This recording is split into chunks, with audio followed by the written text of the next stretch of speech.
बिस्मिल्लाहिर्रहमानिर्रहीम, अस्सलाम वालेकुम नाज़रीन, आप देख रहे हैं प्रोग्राम द लास्ट आवर। मैं हूं यासिर रशीद और मेरे साथ स्टूडियो में बराजमान है सीनियर तजज़ियाकार राना मोहम्मद अजीम साहब। नाज़रीन, बात तो APC से ही बनती है कि स्टार्ट की जाए ऑल पार्टीज़ जो कॉन्फ्रेंस थी, जिसको कहीं भी करने की जगह ना मिली और एक जगह पे पहले बुकिंग हुई, वहाँ से कैंसिल हुई, फिर दूसरी जगह पे हुई, फिर उन्होंने कहा जी हम 10 किलोमीटर दूर चले गए जहाँ से टीम ने गुजरना था, हमें फिर भी जगह नहीं दी गई। फिर एक जो है वो होटल बुक करवाया गया, वहाँ पे थी और फिर ये बातें मंजर आम पे आना शुरू हो गई जी कि होटल वाले कहते हैं जी कि यहाँ पे आप ना करें। इस तरह की ट्वीट्स मंजर आम पे आ रही थी। लेकिन इस पर बात करने से पहले राना साहब की एक दिली ख्वाहिश है कि आज के मैच के ऊपर बात की जाए और बिलखुसूस अफगानिस्तान की कारकर्दगी और उनकी बैटिंग के हवाले से राना साहब बात करना जो है वो इस वक्त ज़रूरी समझ रहे हैं। और इस ज़मन के अंदर जो सियासी मंजरनामा है उस पर तो मुफस्सल गुफ्तगू करनी है और एक अहम खबर जो आपके लिए लेके आए वो भी आज शामिल की जाएगी। लेकिन आज के मैच में जो सेंचुरी आज हुई है और एक तगड़ी टीम जिसकी बैटिंग लाइन जो है वो 9वें नंबर तक जाती है और बॉलिंग स्ट्रेंथ भी उनके पास खूब है, दुनिया एक क्रिकेट के वो फाउंडर समझे जाते हैं, उनके खिलाफ आज अफगानिस्तान की टीम जिस जहद के साथ मैदान में उतरी और जिस तरह की कारकर्दगी पेश की, इसी से बात का आगाज़ करते हैं, फिर सियासी मंजरनामे की तरफ आएंगे। राना साहब क्या कहना चाहते हैं आज के हवाले से? बिस्मिल्लाहिर्रहमानिर्रहीम, वस्सलातु वस्सलामु अलैका या सय्यदी या रसूलल्लाह, अस्सलातु वस्सलामु अलैका या सय्यदी या हबीबल्लाह, ताजदार ख़त्मे नबूवत जिंदाबाद जिंदाबाद। मुझे तो लगता है ना ये है कि वो टीम लड़ी, खेली, अच्छा खेली, हमारे खिलाड़ियों को क्या हो जाता है? क्या इनको किसी बुजुर्ग ने कहा कि 300 का हिस्सा क्रॉस किया तो लत्तां टुट जाएंगियां साडियां? क्या इनको किसी ने बददुआ दी हुई है कि 300 से ऊपर नहीं जाना है? क्या यार ये तो मुझे बता दो यार। वो इनके जिस्म के किसी हिस्से में ताकत है? कई खिलाड़ी डांस पर अच्छा कर लेते हैं, बड़ा अच्छा कर लेते हैं और फिर क्या कमाल की मॉडलिंग भी कर लेते हैं। खुदा का वास्ता क्रिकेट खेल लें। मैं समझता हूँ इनकी अगली ट्रेनिंग जो है ना पारा चिनार में कराएं या कर्क के इलाके में कराएं या शुमाली वज़ीरिस्तान, तो यहाँ कराई जाए इनकी अगली ट्रेनिंग जो है ना बलोचिस्तान के किसी इलाके में, ताकि इन्हें पता चले कि अगर अगो ना जिते तो फिर इत्थे ही है मुस्तकिल। यार आज अफसोस हो रहा है कि जो हमसे सीखते थे वो हमें बता रहे हैं, वो हमें सबक सिखा रहे हैं कि ये होती है क्रिकेट, जो हमसे सीखते थे। हालांकि आप देख रहे हैं उनका बोर्ड, सर उनका बोर्ड हमसे ज़्यादा सियासी मुतनाज़ है, उनकी फंडिंग हमसे बहुत ज़्यादा कम, उनके कोचेस अपने हैं ही नहीं, बाहर से इंपोर्ट किए जाते हैं। हमारे भी यहाँ पे बाहर से इंपोर्ट किए जाते हैं अपने होने के बावजूद भी, और जो अपने होते हैं वो भी जिस तरीके से अपनी शाह खर्चियों को आगे बढ़ाते हैं और अपने जो लय पालक उनके क्रिकेटर्स होते हैं और उनको आगे इंजेक्ट करवाते हैं। लेकिन इस सब के बावजूद सर वो देखें कि उनमें जलन क्या, यानी खेलना है तो मुल्क के लिए खेलना है, टीम के लिए खेलना है, इनफरादी तौर पर नहीं खेलना। देखें मैं फिर आज जब मैच शुरू हुआ तो मैं कसम से कह रहा हूँ, बल्कि आप मैं इकट्ठे बैठे हुए थे ऑफिस में बैठे उस वक्त, हाँ दोपहर के वक्त, तो याद है मैंने कहा था कि बड़ा मज़ेदार मैच होगा, सब कहते थे 1 साइडेड मैच होगा। अच्छा मैं क्यों कहता था? वो लोग अपना इलेक्शन जो है इलेक्शन वो लोग जो था अपना मैच वो अपना इलेक्शन समझ के लड़ रहे थे कि हम हार गए तो आउट, हम इतना तो लड़ लें कि कम से कम को कह तो सके ना यार इतना स्कोर करके। मतलब आज के दिन लिखा तो गया, बोर्ड पे लिखा गया ना, नंबर 1 स्कोर किसका था, नंबर 2 किसका था, नंबर 3 किसका था, नंबर 4 किसका था, सब तो आखिरी साडा सी। तो सर, ये तो वो है जिन्होंने सारी टीमों को आगे लगाया हुआ है।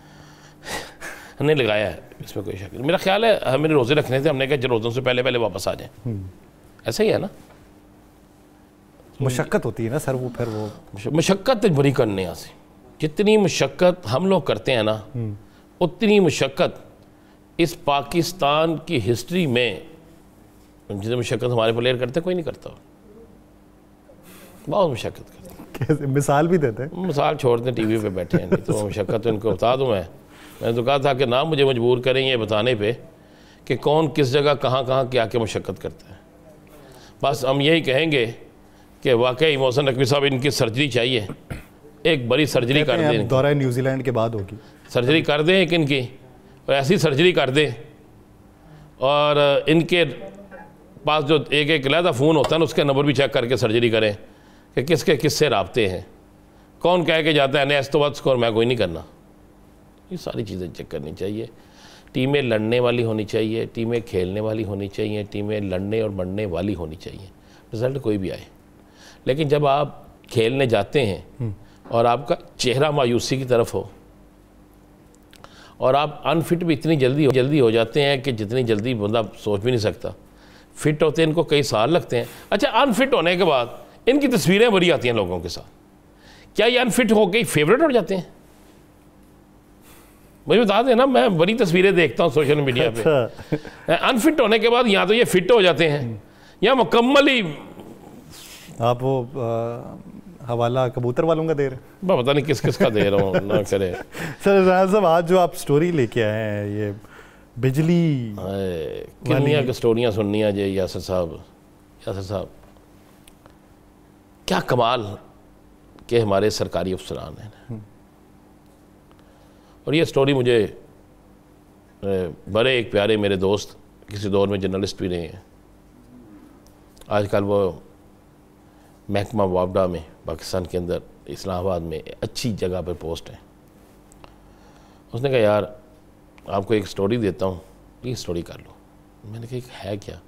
ये इतना बड़ा पलंदा उन्होंने कागज़ों का ना, अच्छा, ये मुझे दिया है, ये देखे ना, ये सारा ही पलंदा सबूतों के साथ दिया उन्होंने। मैं क्या है क्या? उन्होंने कहा जी इतनी सस्ती बिजली पाकिस्तान में सबसे सस्ती बिजली कश्मीर में है। कश्मीर आज़ाद कश्मीर में एक अलहदा है, वज़ीर-ए-आज़म है, वहाँ के सदर हैं, वहाँ के लोगों ने बड़ा प्रोटेस्ट किया, ठीक अपने राइट के लिए उन्होंने किया और उनको सस्ती बिजली मिली। उन्होंने कहा हुआ क्या कि वहाँ पर अब क्या हो रहा है, आगे क्या हो रहा है? अच्छा, एक तो सस्ती आवाम को तो बिजली मिली, ठीक हो गया, एक जो वहाँ पे शाही सरकारी लोग हैं ना, उन्होंने कमाल कर दिया। उन्होंने क्या किया है कि वहाँ पर एक है जिसका मुझे ये डॉक्यूमेंट्स भेजे हैं सबूत के साथ। उन्होंने कहा वहाँ पे चीफ बरक़ियात हैं मीरपुर के, नज़ीर मुग़ल नाम है इनका। उनका इनके इलाके में जो 2 बड़ी स्टील मिल्स हैं, एक स्टील मिल चले ना, वो कम अज़ कम 18,000 यूनिट चलता पर डे। अच्छा, वो कॉल उनके ना, उनका साल, उसका महीने का उनका करोड़ों में बिल बनता है। उन्होंने बताया नाम लिखे हुए हैं, एक पुरानी वहाँ पे स्टील मिल है, सराज स्टील मिल, एक प्राइम स्टील मिल है। उसने कहा 50-50 लाख दे दो, 20-20 लाख दे दो, 30-30 लाख दे दो। उनका मुबैना तौर पे पैसे लेते हैं। उन्होंने कहा इनकी एक हमने इंक्वायरी तैयार की है, अब उस इंक्वायरी पर काम शुरू है तेज़ी से, जो डॉक्यूमेंट्स उनको पैसे दे के वापडा तो नहीं कहेंगे, बरक़ियात वहाँ पे हैं एहलकारों को, तो चलाते जाओ। बिल जो है वो आ जाएगा आपको, समझ लें 2 करोड़, अगर जहाँ पे 10 करोड़ आना है 2 करोड़ वो, 50 लाख एक, 2.5 करोड़ दो और बाकी बिल बचा लो। उसने कहा उसके बाद खाली ये ही नहीं, उसने कहा हमारे पास एक दरखास्त आई कि खुदा का वास्ता एक यूनिवर्सिटी की तरफ से कि हमने अपनी यूनिवर्सिटी में फीडर लगवाना था, टोटल पेमेंट हर चीज़ जमा करवा दी। उसने कहा आज के दिन तक उस यूनिवर्सिटी में लग ही नहीं सका। मैंने उससे पूछा वजह क्या है?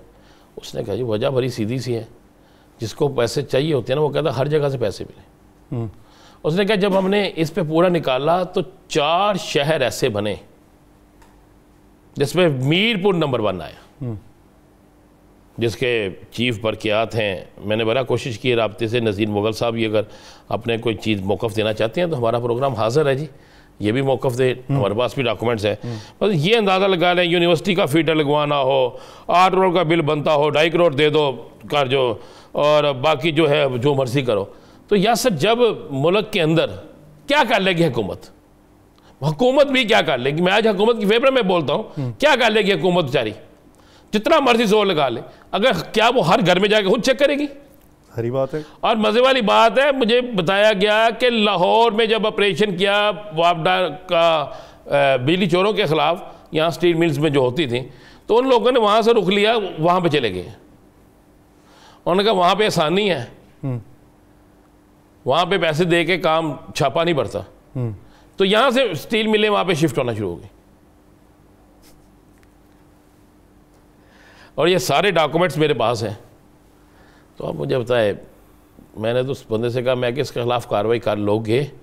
उसने कहा बिल्कुल कार्रवाई करेंगे हम, हमारा काम है, रिपोर्ट्स ये तैयार हो चुकी है, ये बना के ऊपर भेजना और ऊपर वालों का काम है फिर इस पर एक्शन लेना। लेकिन ये कहाँ कहाँ पे नहीं होगा और कहाँ कहाँ पे है, ये तो यासर चल रहा है। जहाँ पे हर साहिब हैसियत जो है वो अपनी हैसियत को मिनिमाइज़ करता हुआ इस तरह के काम करे तो फिर वहाँ पे बेहतरी के इम्कानात किस हद तक रोशन हो सकते हैं। नाज़रीन एक ब्रेक लेते हैं, पाकिस्तान के सियासी मंजरनामे पे बात करेंगे। वफाकी वज़ीर बराए बहरी उमूर हमें ज्वाइन करेंगे, कहीं नहीं जाइएगा, स्टे विद अस।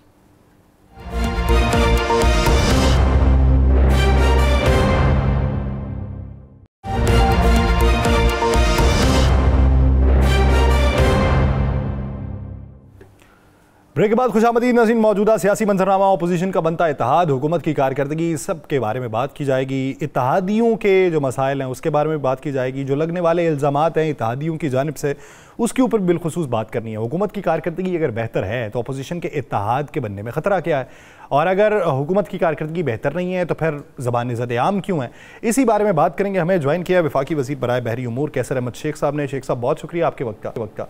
शेख साहब सबसे पहले तो आप बताइए, आप हैं हुकूमत में वज़ीर और वो भी फेडरल मिनिस्टर होने के बावजूद भी सुनने में ये है कि कोई सीओ तयनात नहीं हो रहा, और आप अगर सिफारिशात भी कर रहे हैं तो उसके ऊपर अमल दरामद नहीं हो रहा। हुकूमत भी आपकी, मेजर स्टेक होल्डर भी आप, चलती भी आपकी है, लेकिन बातें फिर नहीं मानी जा रही, इसकी वजह क्या है? बिस्मिल्लाहिर्रहमानिर्रहीम। यासिर, ये बड़े इंपॉर्टेंट बात है। एसओई जो होते हैं स्टेट ओन्ड एंटरप्राइजेस, ये पाकिस्तान में बहुत बड़ी तादाद में है, काफ़ी हर मिनिस्ट्री में बहुत तादाद में है, बहुत बड़े बड़े अदारे हैं। मसलन मेरी मिनिस्ट्री में कराची पोर्ट ट्रस्ट KPT है, पोर्ट कासम है, PNSE Pakistan national shipping corporation है, गवादर पोर्ट है। अब ये पोर्टें जो है ना, इनके ऑटोनमस बोर्ड होते हैं और बोर्ड के ऊपर कोई चेयरमैन या CEO होता है, तो वो मैनेजमेंट करता है। मिनिस्टर का काम नहीं है, मिनिस्टर का तो कोई इनके ऊपर, ये ऑटोनमस है, यानी खुद मुख्तार इदारे हैं, उन्होंने अपने फैसले खुद लेने होते हैं। अब जब हज़ारों लोग इनके यहाँ, KPT बहुत बड़ा इदारा है कराची पोर्ट ट्रस्ट, तो हम कुछ 4-5 महीने से कोशिश कर रहे हैं कि हमने कुछ 220, हमने पहली बार ना इस इदारे के लिए तारीख में, क्योंकि 140 साल से ये इदारा है, वो पहली बार इश्तिहार से हम चाह रहे थे कि कोई कॉम्पिटेंट आदमी, बहुत काबिल और सही मैनेज करने वाला बंदा हमें मिले जो इसका चेयरमैन बने। पहले अपॉइंट करती थी गवर्नमेंट, अभी भी फेडरल गवर्नमेंट ही अपॉइंट करना है हमारी रिकमेंडेशन पे। तो हमने इश्तिहार दिया, उसके बाद 7 का पैनल ने पूरे 2 दिन इंटरव्यू लिए और हमने 6 लोगों को सजेस्ट किया कि फेडरल गवर्नमेंट जो है, वफाकी काबीना, उसको कोई फैसला कर ले। ये नहीं है, वो देखो वो अपनी मसरूफियत है उनकी, और बहुत प्राइम मिनिस्टर साहब मेहनत कर रहे हैं और उनकी काबीना भी मेहनत कर रही है।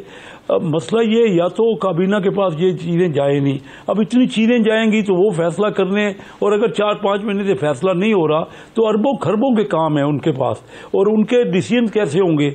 तो मेरा सिर्फ ये कहना था, और मैं काफ़ी बार कह चुका हूँ, काबीना में भी कह चुका हूँ, फिर हमारे चीमा साहब, क्योंकि उसको देख रहे हैं मिनिस्टर साहब, वो आज चीमा साहब, और फिर जिस फोरम पे भी मुझे वक्त मिलता है मैं ये कहता हूँ कि बोर्ड के चेयरमैन या इदारों के CEO बना दें, जल्द बना दें। और मेरे सिर्फ नहीं, बिजली के बहुत से जो आपकी है इदारे, उनके भी चेयरमैन नहीं बने। और आपके स्टेट ओन एंटरप्राइजेज देख रहे हैं, इस साल भी 700 अरब रुपए का उन्होंने खसारा किया है, अगरचे उनके ऊपर 9000 अरब रुपए कर्ज भी है। 9000 अरब रुपए का कर्जा देना इन्होंने स्टेट ओन एंटरप्राइजेज ने, उसके बाद 700 अरब रुपए का खसारा किया इस साल भी, और पिछले 10 सालों में 6000 अरब रुपए का खसारा किया है। तो ये चाहिए ना कि इनको बेहतर इनकी मैनेजमेंट करें। हुकूमत भी यही चाहती है, प्राइम मिनिस्टर साहब बड़ा तवज्जो इस पर कर रहे हैं, लेकिन मैंने सिर्फ ये कहा था कि जितना टाइम अगर गुजर रहा है तो उससे नुकसान हो रहे हैं। तो ये मेरा प्लीज था जो मैंने अपनी स्टैंडिंग कमेटी। शेख साहब, आप मुतमिन हैं, हालात कंट्रोल में हैं, आप मुतमिन हैं कि अवाम को रिलीफ मिल रहा है? देखिए मैम, ये तो मुतमईन हूँ कि बड़ी मेहनत हो रही है और सही डायरेक्शन में काम हो रहा है, लेकिन देखिए कोई, क्योंकि आईएमएफ के हम प्रोग्राम में हैं और आईएमएफ प्रोग्राम में बाद पाबंदियां और रिस्ट्रिक्शन हैं, तो वो हमें पाबंदियां पूरी करनी पड़ रही हैं। इससे आवाम को रिलीफ तो उस तरह नहीं मिल रहा जितना मिलना चाहिए, ग्रोथ भी नहीं हो रही। और ये पहली बार नहीं है, जो भी मुल्क आईएमएफ के प्रोग्राम में होगा उनके यहाँ ग्रोथ आसान नहीं है, क्योंकि पाबंदियां हैं बहुत ज़्यादा। हमें टैक्स हमने लगाए हैं, हमें टैक्स इकट्ठा करना है, हमारा खर्चा बहुत ज़्यादा है, हुकूमत ने कर्ज लिए हुए हैं और कर्ज पे सूद की पेमेंट बहुत ज़्यादा है। मकसद सिर्फ ये है कि आवाम को तो अभी जो ग्रोथ हुई है 3% हुई है, 2% आबादी में इजाफा हो रहा है, तो एक साल में आवाम को कोई ख़ास रिलीफ तो नहीं मिला, लेकिन चीज़ें बेहतर हुई हैं। जो महंगाई हो रही थी वो रुक गई है, महंगाई होने की रफ्तार 2% रह गई है, 22% जो महंगाई हो रही थी। और फिर रिजर्व्स हमारे बढ़ गए हैं, हमारी को एक्सपोर्ट हो रही है और हमारे करेंसी स्टेबल है और ये स्टॉक एक्सचेंज तेज हो गया है। लेकिन अभी आवाम को रिलीफ देने के लिए हमें बहुत मेहनत करना है और बदस्तूर कई सालों की मुसलसल जद्दोजहद चाहिए, क्योंकि पाकिस्तान बहुत बड़ा मकरूज मुल्क है और हमें इस कर्जे की वजह से काफ़ी मुश्किलात हैं, जो हमें सूद की पेमेंट करनी पड़ती है और हमारी बिजली महंगी है, उसकी वजह से कोई कास्ट ऑफ डूइंग बिजनेस कम नहीं हो रही। हम जो भी मुल्क आगे बढ़ा है ना, वो एक्सपोर्ट लेड ग्रोथ से हुआ है और एक्सपोर्ट तब हो सकती है, बढ़ सकती है, जब हमारे एक तो जो इंटरेस्ट रेट कम हो, मार्कअप रेट, और दूसरा बिजली या एनर्जी गैस के रेट कम हो। तो अभी तक हम कोशिश करें, कोई कमी इंटरेस्ट रेट में हो गई, 22% से 12% हो गया, लेकिन अभी भी क्यों रीजनल मुल्कों में और कम है और बिजली की पावर के रेट दूसरे मुल्कों में और कम है, तो हमारी एक्सपोर्ट की इंडस्ट्री को प्रॉब्लम हो रहे हैं। फिर हमारी आवाम, हमारे जो सारे लोग हैं ना, ब्यूरोक्रेसी और हमारे इंडस्ट्रियलिस्ट, उसमें कई ऐसे काम हो रहे हैं जिससे रेवेन्यू की लीकेज हो रही है। हमारे लोग आदी हो गए गलत काम करने के, तो उसको काम ठीक करने के लिए भी बहुत मेहनत की ज़रूरत है। और हम सबको, इसमें सिर्फ हुकूमत का काम नहीं है, प्राइवेट सेक्टर का, हम सब लोगों को बेहतर करना। हम गलत तरीके के आदी हो गए हैं और गलत काम कर रहे हैं। जब आप गलत तरीके की बात शेख साहब करते हैं, तो एक खबर ये है कि कराची पोर्ट की ज़मीन की अलॉटमेंट के जो सौदे हैं, उस बारे में फैसल वावडा साहब भी बोले हैं और भी बहुत सारे लोग कह रहे हैं कि जो 40 अरब की ज़मीन है वो 5 अरब रुपए में उसका सौदा हो रहा है। इसका रिबटल क्या देंगे? ये फैसल वावडा साहब ने स्टैंडिंग कमेटी में कही, ये पोर्ट ये केपीटी की नहीं है, पोर्ट कासिम की ज़मीन है और वो एक 2005 में दी गई थी ज़मीन, डॉलरों में उस वक्त रेट था, तो उसने 2% पेमेंट की। उस पार्टी ने 500 एकड़ ज़मीन ली समुंदर के पास, लो लाइंग एरिया में थी, पोर्ट कासिम में। 2% पेमेंट की, बाकी पेमेंट की नहीं। जब पेमेंट के लिए कहा गया तो कोर्ट में चले गए और कोर्ट में 15 साल से और 20 साल से वो केस चल रहा है। तो ये कोशिश की गई कि कोर्ट के बाहर कोई फैसला किया जाए। जो ज़मीन को 77 लाख रुपए एकड़ में एक ऑफर दी गई कोर्ट के बाहर, लेकिन वो सस्ती थी, उसका रेट वहाँ ज़्यादा है। और फैसल वावडा साहब ने पॉइंट आउट किया, मैं खुद गया पोर्ट कासिम में और वो चेक किया, क्योंकि बोर्ड ने फैसला किया था कि ये इंडस्ट्री लगाने के लिए इनको और मसले का हल निकालने के लिए, क्योंकि 15-20 साल से ये कोर्ट में केस चल रहा है, तो वो एक ऑफर दी गई। उस ऑफर को भी उस पार्टी ने एक्सेप्ट नहीं किया और फर्दर पेमेंट 8% पेमेंट करनी थी, वो नहीं की। नैब में अभी वो 2 महीने बाद नैब में चला गया, तो अभी हमने जाके उस ऑफर को वापस ले लिया। ये जो ऑफर वाला मामला है, ये जो ऑफर वाला मामला है, बाद में गले ना पड़ जाए। एक ऑफर तो वो अलकादर ट्रस्ट वाला भी है ना, कि वो जमीन के पैसे थे, वो भी तो ऑफर करके ही तो वो सारी चीजें उस पर की गई हैं कि वो कहा जाता है कि वो ऑफर के नतीजे में जमीन ली गई है। तो फिर पुराने तजर्बात को देखते हुए इधर फिर हुकूमत ऑफर कर रही है। नहीं, वो आप दुरुस्त कह रहे हैं, पुराना केस था उसको सेटल करने के लिए, लेकिन वो ऑफर भी अब बोर्ड ने वापस ले ली है। वो ऑफर अब वैलिड नहीं है, क्योंकि पेमेंट तो उस पार्टी ने की नहीं। उसको एक अच्छी ऑफर की गई थी कि रेट के मामले को, पुराना 20 साल का जो मसला है, आउट ऑफ कोर्ट सेटल किया जाए। मैं समझता हूं कि वो ऑफर ठीक नहीं थी, नहीं करनी चाहिए थी। तो अभी बोर्ड ने वो ऑफर वापस ले लिए और ये केस नैब में भी है, कोर्ट में भी चल रहा है अभी तक, और कोई जमीन किसी को मिली नहीं है, ना ही कोई पेमेंट उसने दी है उस पार्टी ने। अच्छा शेख साहब, आइंदा आप क्या समझते हैं कब तक वो रिलीफ जो आप चाहते हैं वो आवाम को मिल जाएगा?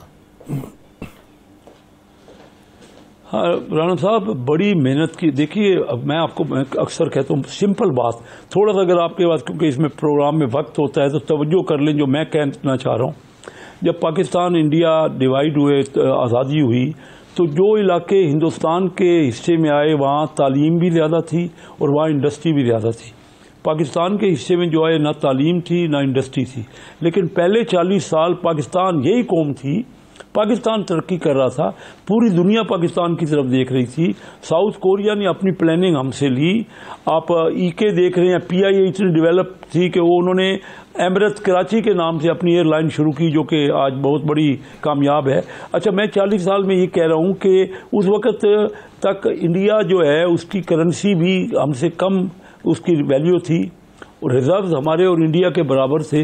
और मुझे बड़ी क्लियरली याद है 1992 में हमारे यहाँ महबूबुल्लाह डॉक्टर वो फाइनेंस मिनिस्टर थे और मनमोहन सिंह वहाँ पे इंडिया में फाइनेंस मिनिस्टर थे और दोनों आपस में दोस्त थे। एक ही जगह पे कैम्ब्रिज में दोनों ने स्टडी की थी और दोनों हमारे पंजाब के या कश्मीर के इलाके से थे। अब वो मेरे सामने मनमोहन सिंह ने पूछा डॉक्टर साहब से कि पाकिस्तान आगे बढ़ रहा है बहुत ज़्यादा, हमें भी कुछ गौर बताएं, कुछ राज बताएं, मैं इस बात का गवाह हूँ।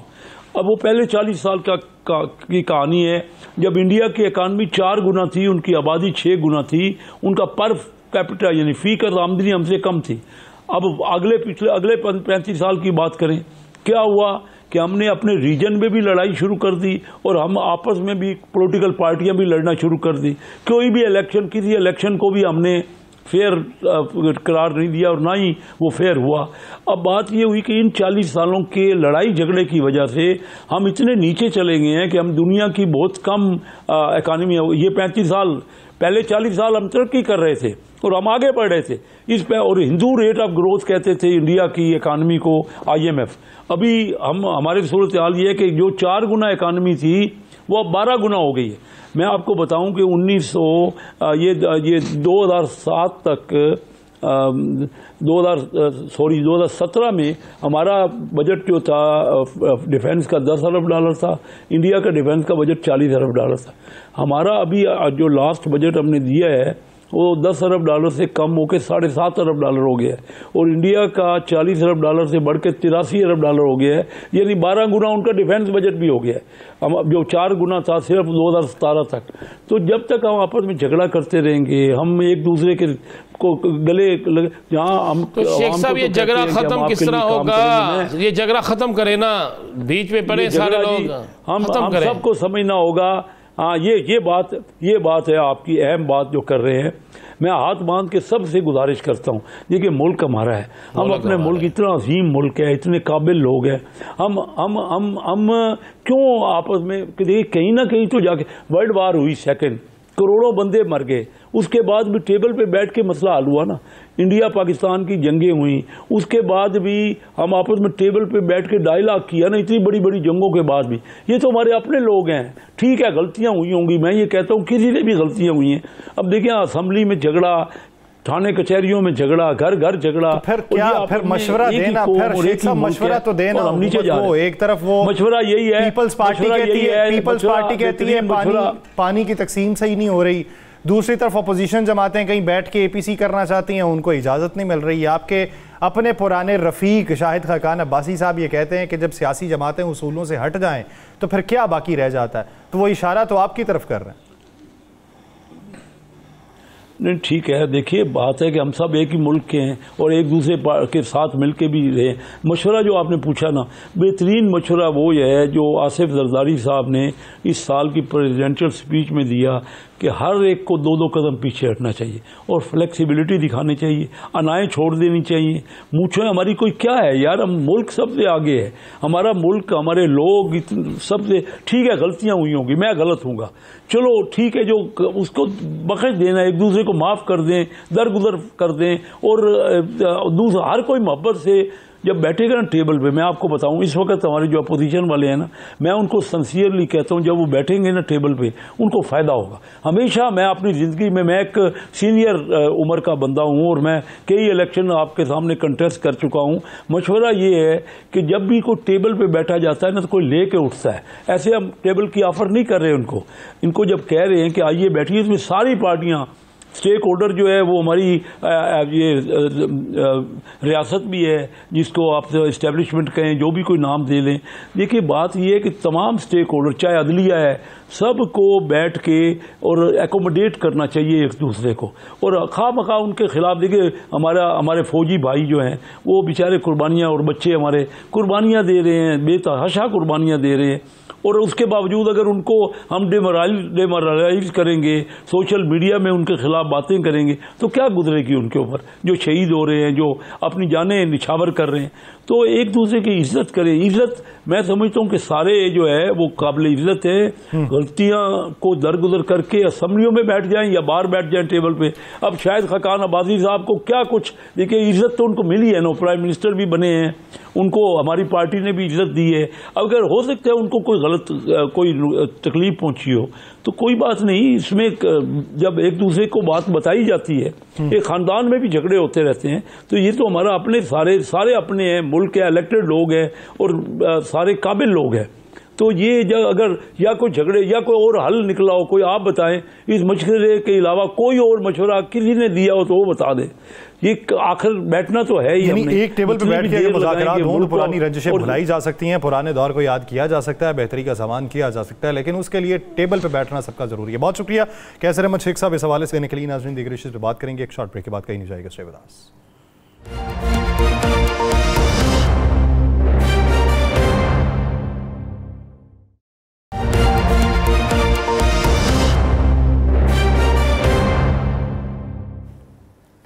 ब्रेक के बाद खुशामदीद नाज़रीन। ऑल पार्टीज कॉन्फ्रेंस, अपोजिशन का बनता ग्रैंड अलायंस, हुकूमत जो है वो एक तरफ, हुकूमत के इत्तेहादी एक तरफ, अपोजिशन का बनता ग्रैंड अलायंस एक तरफ। अब तक के वादे वईद क्या रहे, अब तक की तहरीक चलाने की बातें क्या रहीं, मज़ाहमत जो माजी करीब में भी सामने जिसका करना पड़ रहा था अब भी उसी का ही करना पड़ रहा है। ना माजी से मुख्तलिफ हालात थे, ना मुस्तकबिल करीब में मुख्तलिफ हालात दिखाई दे रहे हैं। तो अज़्म कितना है, तहरीक जो चलानी है उसके कितने अदवार होंगे, तहरीक के खदो खाल क्या होंगे, तहरीक में पेचीदगियाँ क्या हो सकती हैं, तहरीक का आउटकम क्या निकल सकता है, ज़िमन के अंदर अब तक मुशावरत क्या हुई है, अभी तक मौलाना फजलुर रहमान साहब से जो है वो बातचीत क्या हुई है, और दूसरा मुस्तकबिल करीब में अगर इलेक्शन होते हैं तो उसमें क्या जमीयत उलमा इस्लाम फे के उस मॉडल पे काम किया जाएगा कि जिसमें सीट एडजस्टमेंट का मामला होगा, या फिर सिर्फ इसी तहरीक तक तमाम तर चीज़ें रखी जाएंगी। इसी बारे में बात करेंगे। हमें ज्वाइन किया पाकिस्तान तहरीक इंसाफ के रहनुमा सेनेटर हुमायूं मोहम्मद साहब ने। हुमायूं साहब बहुत शुक्रिया आपके वक्त का। हुमायूं साहब, क्या देख रहे हैं आज का जो नतीजा रहा, आज की जो रिहर्सल रही है, उसके बाद तहरीक और ग्रैंड अलायंस के मुस्तकबिल के हवाले से क्या देखते हैं? बिस्मिल्लाहिर्रहमानिर्रहीम, या का नाबुदो व या का नस्तईन है। देखिए जी, मुझे ऐसा लगता है कि ये at the end of the day, शुरू में आपको पता है जब बड़ी मुख्तलिफ सोच वाली पॉलिटिकल पार्टीज इकट्ठी आती हैं तो उसमें वो जिसे कहते हैं ना, वो आपको चीज़ों को थ्रैश आउट करना पड़ता है, डिफरेंसेस को पसे पर्दा रखना पड़ता है, कॉमन इंटरेस्ट को सामने लाना पड़ता है, वो मिनिमम कॉमन इंटरेस्ट जो होता है उस पे आपके आना पड़ता है। और मैं ये समझता हूँ, जैसे अगर मैं पिछले लेट्स से एक साल की जो मुख्तलिफ लोगों की जो उन्होंने तकारीर की है या उनके जो सेलियंट फीचर्स थे, उनमें मैं 2 या 3 चीज़ों को जो कॉमन, वो क्या कह सकते हैं, लोएस्ट कॉमन फैक्टर या हाईएस्ट कॉमन फैक्टर के लिहाज से हम देख लें तो उसमें एक तो ये है कि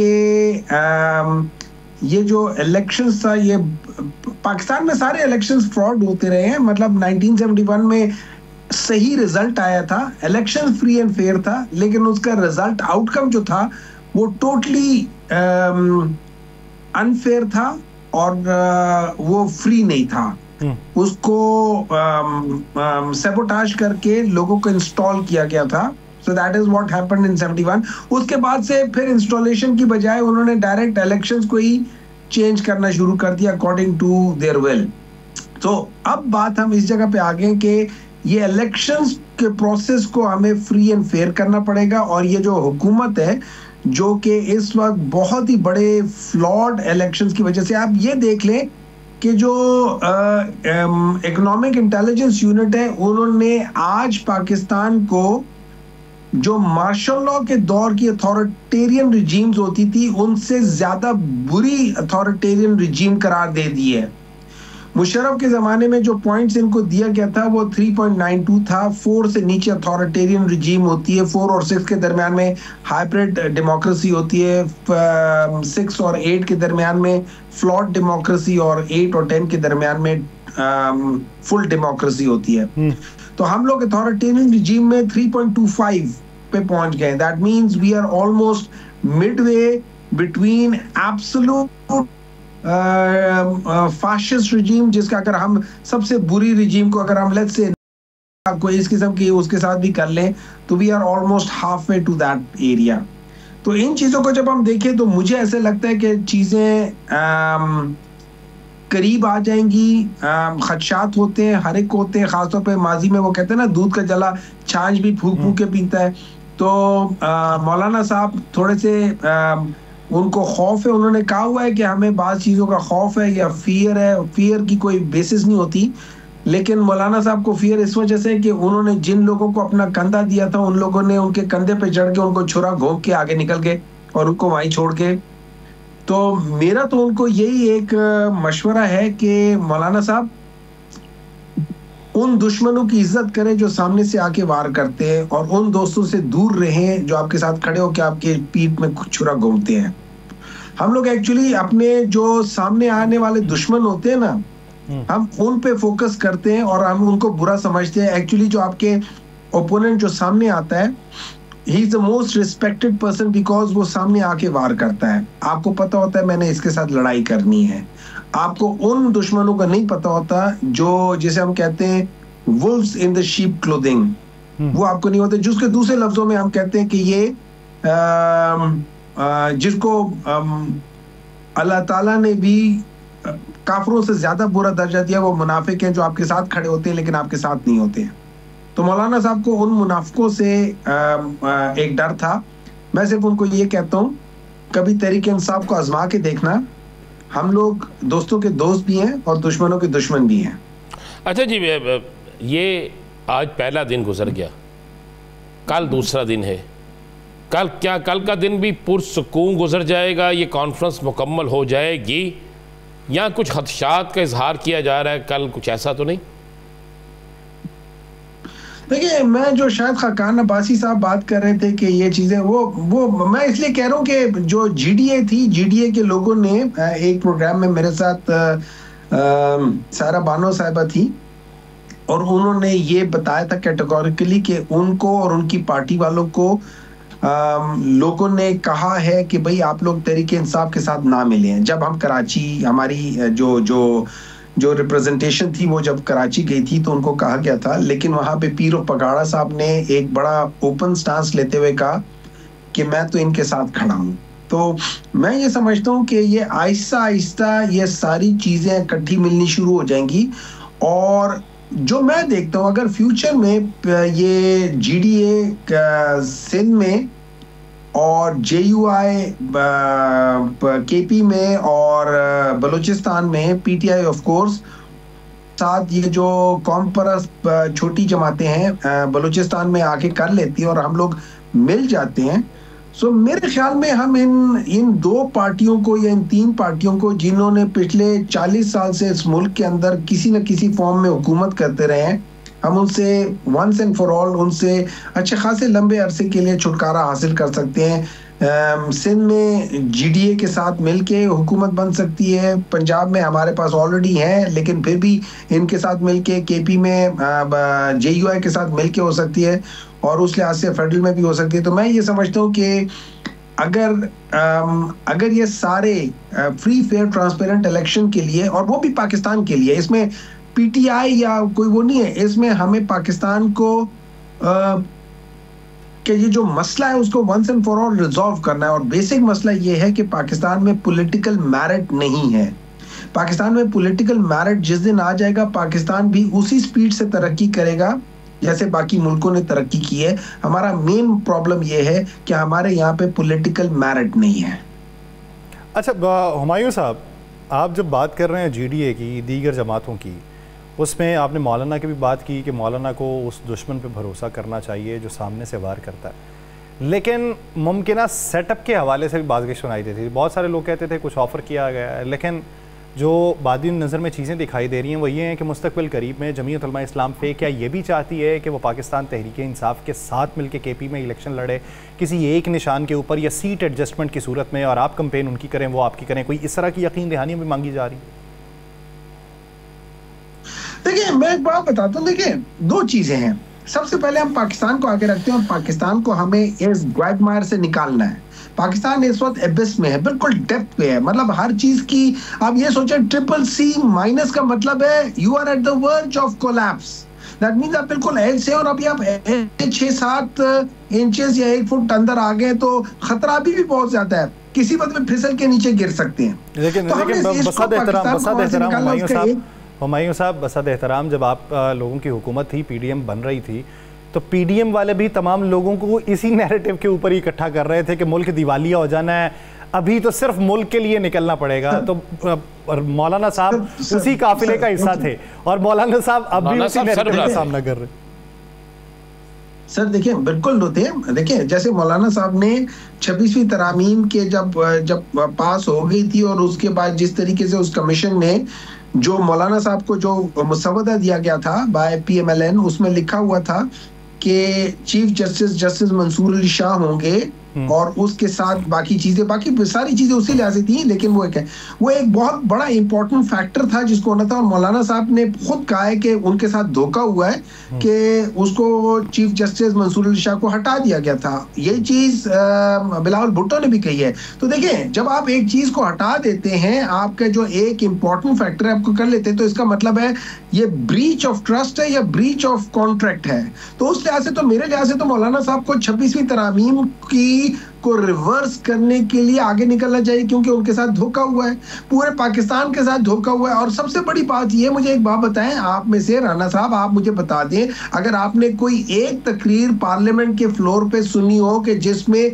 कोई क्लॉजेस डिस्कस की गई हो ओपनली, जैसे तरमीम के अंदर 9 महीने तक डिस्कशंस होती रही हैं, हम लोगों ने जिस डिस्कशंस को रेफरेंसेस देते हैं वो क्या है, मेरे घर में, आपके घर में, उसके घर में 6 बंदे इधर बैठे, 4 बंदे उधर बैठे, 6 बंदों को अगवा करके 10 बंदों को पैसे देके हम लोग पास करा रहे हैं। क्या पाकिस्तान का आइन इस तरीके से बनेगा? क्या हम इतने नीचे गिर गए हैं कि हम पाकिस्तान के आइन को इस तरीके से बनाएंगे? और हमने एक कसर नहीं छोड़ी, हमने सिर्फ एक काम नहीं किया कि मैंने अपने, मतलब मैं रेफरेंस दे रहा हूं कि हम लोगों ने अपने पार्टी के लोगों को जजेस नहीं लगाए, वरना तो हमने सारा वही काम किया है, हर वो शख्स को लाके जज लगा दिया जिसको मुझे पता है कि ये मेरे काम करेगा। अच्छा, हमने एग्जीक्यूटिव को इतने पावर्स दे दी। हमारे साहब अगर आप मौलाना साहब की तरफ से यह पैगाम आता है कि मैं बतौर एक पुल का किरदार अदा करूंगा और आप आए, हम इस मसले को हल करते हैं, तो आप इस पे एग्री हैं? देखिए बात ये हो जाती है, मौलाना साहब जरूर एक पुल का किरदार अदा कर सकते हैं, उनके दोनों तरफ वो हो सकते हैं, जीडीए वाले भी कर सकते हैं, कोई भी कर सकता है। सवाल ये है कि वो जिस दूसरी तरफ जाना चाह रहे हैं वहां पे लोगों की नीयत साफ है कि नहीं है। अगर उनकी नीयत साफ होती तो जो हम लोगों ने मुज़ाकरात के लिए हमने अपने इन राइटिंग चीजें दी थी, उसी दिन शाम को जो चेयरमैन है उस कमेटी का, वो दरमियान में बैठ के अपने दाएं बाएं 2 लोगों को बिठा के उनसे ये ना कहलवाता कि ये तो इम्पॉसिबल चीजें हैं, और उनको इंडोर्स कर रहा है बैठ के बीच में। तो मुझे एक बात बताएं, उन लोगों की, मुझे तो उनकी नीयत पे शक है, अमल, और नंबर 2 जिस तरीके से वो अमल कर रहे हैं, वो अमल उनकी नीयत को बताता है कि यार अमल भी ठीक नहीं है, नीयत भी ठीक नहीं है। तो वही वाली बात है, इन्नमल अमालु बिन्नियात। अब जब अमल भी गलत हो जाए तो नीयत तो बिल्कुल ही गलत थी। इन लोगों ने जिस तरीके से जो एक अपॉर्चुनिटी आ रही थी पाकिस्तान को बचाने के लिए, देखिए उनका कॉन्फ्लिक्ट ऑफ इंटरेस्ट है, उनको इससे कोई ताल्लुक नहीं है कि पाकिस्तान कहाँ जाता है। इन सब के पासपोर्ट्स बाहर के, इन सब लोग बाहर के, वहां में ये किस्मत भी उनके बाहर के चले जाएंगे, आप, मैं, हम लोग यहाँ रहेंगे, मेरे पास तो कोई दूसरा पासपोर्ट नहीं है। आपके पास हो ना हो, मेरे पास तो कोई नहीं, मैं तो इसी मुल्क का हूँ। नहीं, हमारे पास क्या होगा, हम सहाफ़ियों के पास, हम सहाफ़ियों के पास तो पाकिस्तानी पासपोर्ट जो है उस पर भी हमें समझ नहीं आती कि किधर जाना है। एग्जैक्टली। तो अब मुझे एक बात बताएं, इनका तो कॉन्फ्लिक्ट ऑफ इंटरेस्ट है, इनके सारे पैसे हमें कहते हैं कि भाई फॉरेन इन्वेस्टमेंट आएगी। मुझे एक बात बताएं, अगर मैं मियां नवाज शरीफ की जगह होता, मैं कसम खुदा की अपने बच्चों को कहता कि यार बेचो सब कुछ और चलो पाकिस्तान इन्वेस्ट करो। मौलाना साहब जो है वो पुल का किरदार अदा कर सकते हैं हुकूमत और इधर, तो क्या दूसरी तरफ कोई पुल का किरदार अदा कर रहा है? क्या उधर के रवाबत और उधर के मामलात जो हैं वो आगे बढ़ते हुए दिखाई दे रहे हैं?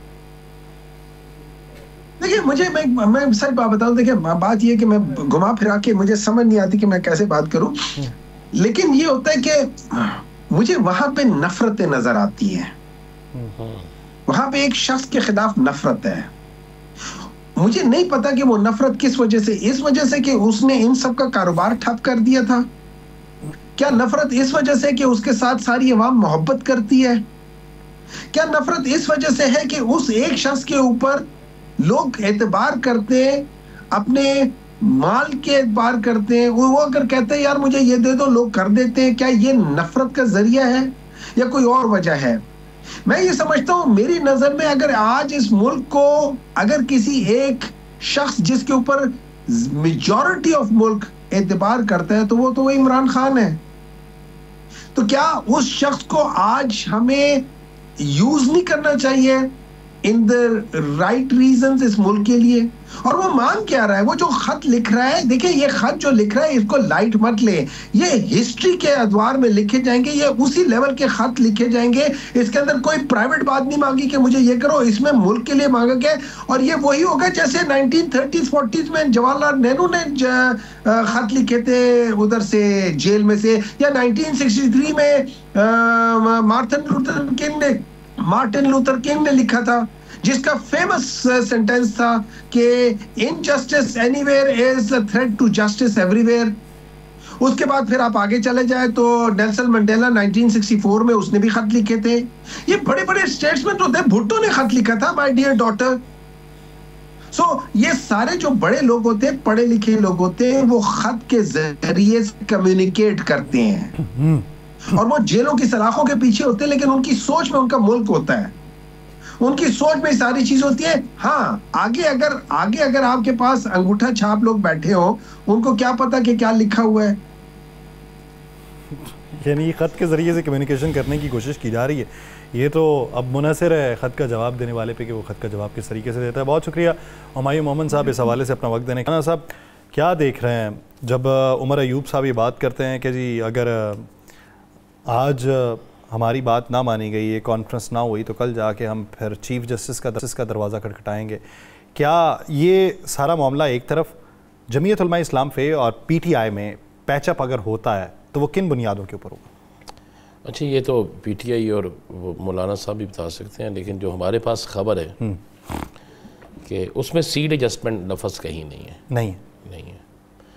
उसमें अपना अपना इलेक्शन है। अच्छा। और ये अपना अपना इलेक्शन ही लड़ेंगे।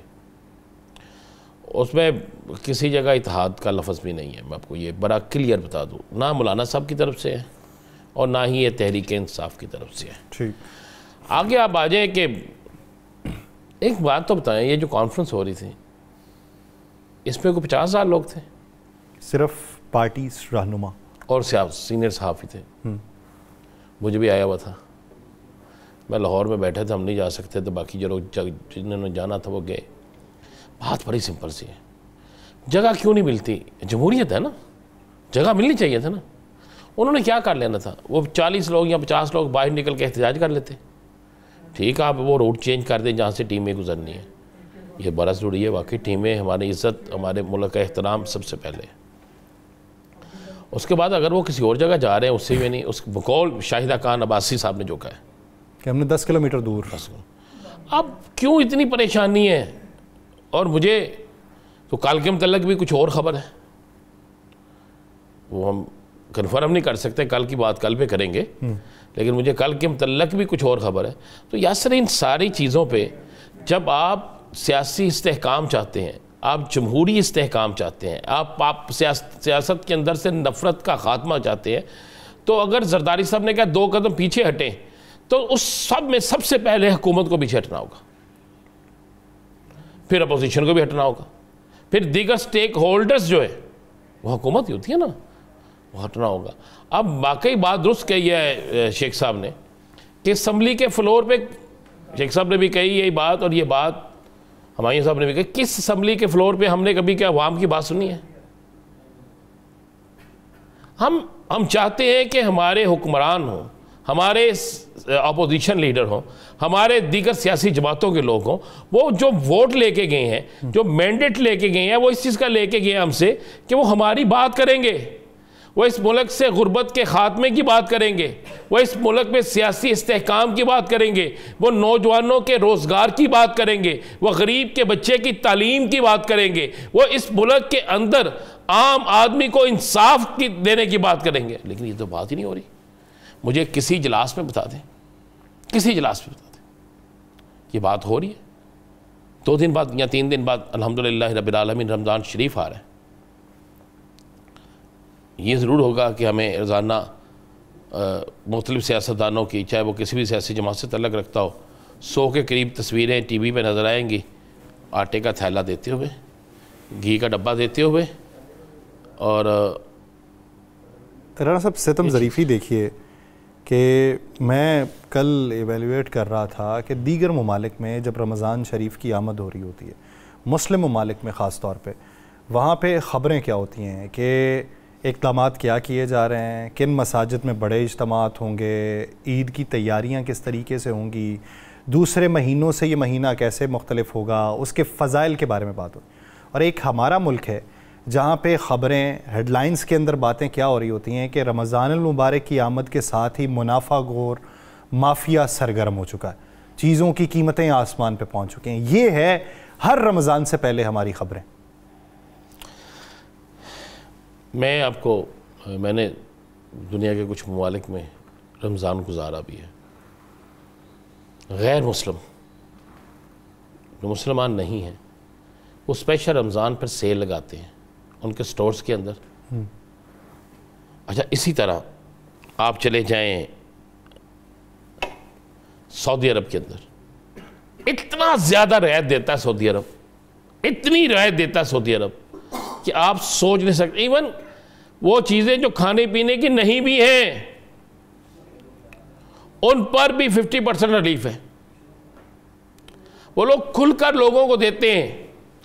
वो अपनी कमाई को रमज़ान शरीफ के महीने में समझते हैं कि इस महीने में सबसे बड़ी कमाई जो है वो अल्लाह को राज़ी करना है, वो उस पर लगे रहते हैं। लेकिन यहाँ पे हमारे इधर क्या है, हम बिल्कुल अगर हम थोड़ा सा स्टडी करें, हम यहाँ पे बिल्कुल इससे हटके हम क्या करते हैं, हम कहते हैं कि यही महीना है जिसमें पूरे साल की कमाई कर लो, रहमतों की नहीं, पैसे की। इस महीने में वो भी बेच लो जो कहीं नहीं बिकता। बस यही सोच है कि जो हमें आगे नहीं बढ़ने दे रही, और यही सोच जो परागंदा हम कर चुके हैं, यही हमारे अमाल में भी रुकावट है, यही हमारी तरक्की में भी रुकावट है। नाज़रीन, प्रोग्राम का वक्त खत्म हो जाता है ना, सबको दीजिए इजाज़त। आपसे मुलाकात होगी कल। अपना बहुत सा ख्याल रखिएगा। अल्लाह ने के बाद।